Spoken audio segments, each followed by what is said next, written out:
ఆత్మ అంత గొప్ప అవతారం, పరిపూర్ణ అవతారం. అటువంటి కృష్ణావతారం తర్వాత వచ్చినటువంటి అవతారం కల్కి అవతారం. దశావతారములు కదూ. అది నేను వదిలిపెట్టేశాను అనుకోండి ఆనందంలో. 9 అవతారాలే చెప్పావు, ఒకటి బాకీ అంటారు సత్యనారాయణమూర్తి గారు. అందుకని కల్కి అని ఆ అవతారం రాలేదు. కానీ మనకి వ్యాసవాక్కు ప్రమాణం. వ్యాసుడు చెప్పాడు కాబట్టి అది ప్రమాణం. 10వ అవతారమైనటువంటి కల్కి అవతారము ఎప్పుడు వస్తుందో వ్యాస భగవానుడే చెప్పాడు. అసలు ఎక్కడ స్వాహాకారము వషట్కారము ఇవి రెండు వినపడవు. అంటే ఇక యజ్ఞము యాగము అనేటటువంటి క్రతువులు ఉండవు.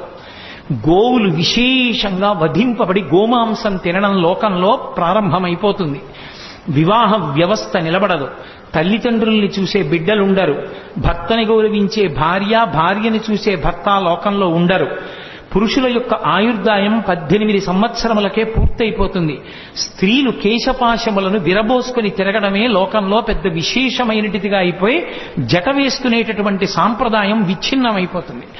అయిపోయిన తరువాత లోకంలో పురుషులు 18 సంవత్సరాలకే మరణించడం ప్రారంభమైపోయి ఆయుర్దాయాలు క్షీణించిపోయిన తరువాత ఆ సమయంలో శంబళ అనేటటువంటి గ్రామంలో విష్ణుయశుడు అనబడేటటువంటి బ్రాహ్మణుని కడుపున కల్కి అన్న పేరుతో శ్రీ మహావిష్ణువు 10వ అవతారంగా వస్తారు.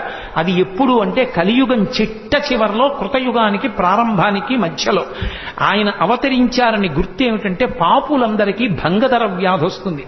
అంటే ఆసనమనందు పుళ్ళు పుట్టి నెత్తురు కారిపోతుంది. కారిపోయి వాళ్ళంతట వాళ్లే పురుగులు రాలిపోయినట్టు రాలిపోతారు. ఎక్కడ చూసినా వ్యాధులు ప్రబలుతాయి. పరమ పుణ్యాత్ములైనటువంటి వాళ్ళు ఎవరున్నారో వాళ్ళు మాత్రమే శరీరాలతో ఉంటారు.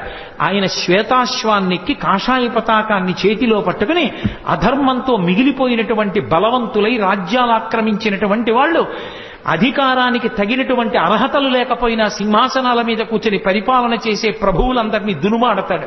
దునుమాడిన తరువాత కలియుగం పూర్తయిపోయి కృతయుగ ప్రారంభం అవడానికి జలప్రళయం సంభవించి నీళ్లు వచ్చి భూమండలాన్నంతటినీ కప్పేస్తాయి. కలియుగం చిట్ట చివరలో వచ్చేటటువంటి అవతారం కల్కి అవతారం. కానీ కల్కి అవతారాన్ని ఒక్కసారి స్మరించినా నమస్కరించినా పాప బుద్ధి పోతుంది. అంత గొప్ప అవతారం కల్కి అవతారం. మనకి కలియుగంలో ఈ అవతారాలలో మనం ఏ ఒక్క అవతారాన్ని కూడా మనం చూశాము అనేటటువంటి తృప్తి మనకుండదు కదా.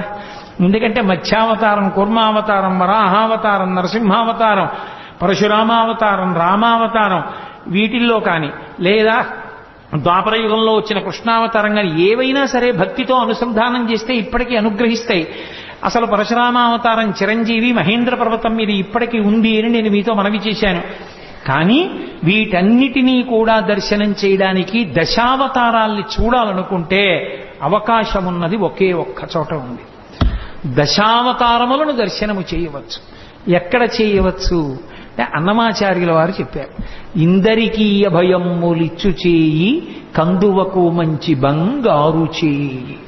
వేదోద్ధారణ మందరాభరణ పృథ్వీధర్మ నిర్మాణ ప్రహ్లాదత్రాణ బలిప్రతారణ నృపాహంకార నిర్వాపన వైదేహీ రమణా ధనంజయ జయ వ్యాపార పారీణ క్షోణీ దివ్యత్కరుణా తమోహరణ తండ్రి వెంకటేశ ప్రభో.